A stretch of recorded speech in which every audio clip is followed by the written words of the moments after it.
بات ہے ایک جنگل کی، اور وہاں ایک کوا رہتا تھا۔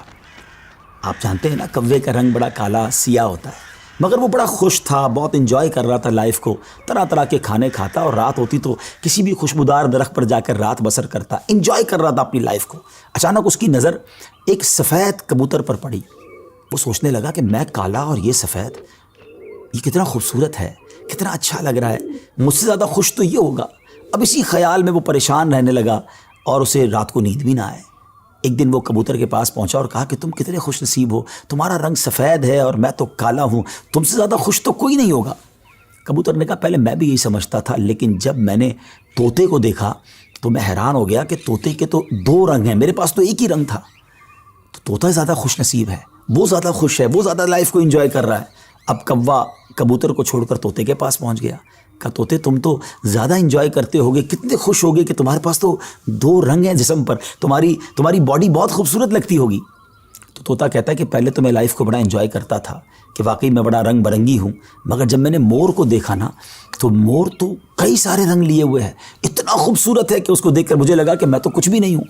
اب کوا اڑتے اڑتے پہنچ گیا مور کے پاس۔ مور چڑیا گھر کے ایک پنجرے میں موجود تھا۔ پہلے تو وہ انتظار کرتا رہا کیونکہ بہت سارے لوگ مور کو دیکھنے آئے تھے۔ جب سارے لوگ دیکھ کر چلے گئے تو کوا مور کے پاس گیا کہ اے مور، ذرا یہ تو بتاؤ تم کتنے خوش ہو، کتنے رنگ ہیں تمہارے پاس، تم کتنے خوبصورت ہو۔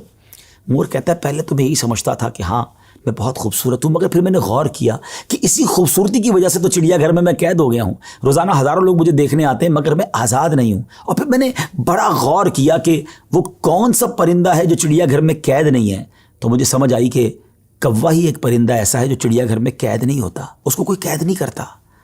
ناظرین، کوے نے جب یہ سنا تو اسے احساس ہوا کہ میں بھی اپنی جگہ پر واقعی خوش نصیب ہوں۔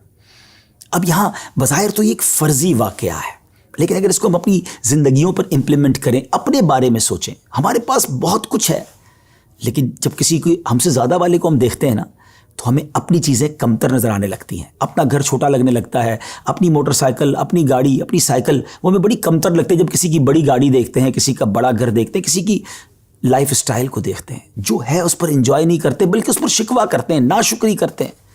اس طرح زندگی نہیں گزرے گی۔ اگر آپ ہمیشہ اپنے سے آگے والوں کو دیکھتے رہیں گے تو آپ پریشان ہی رہیں گے۔ اگر آپ نے موازنہ کرنا ہی ہے، کمپیریزن کرنا ہی ہے، تو اپنے سے کمتر لوگوں کو دیکھیں نا۔